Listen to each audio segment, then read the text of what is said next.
ಸುಖ ನೆಮ್ಮದಿ ಹಣದಲ್ಲಿದೆ ಅಂದುಕೊಂಡರೆ ದ್ರೋಹ. ನಿನ್ನ ನಾಳೆಯು ಹಣೆಯಲ್ಲಿದೆ ಅರಿವಾದರೆ ಸ್ನೇಹ.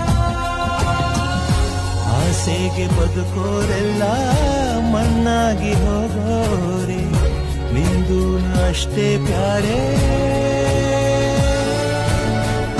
ನರಮನ್ಸ ಬದುಕೋದು ಹೀಗಲ್ಲ.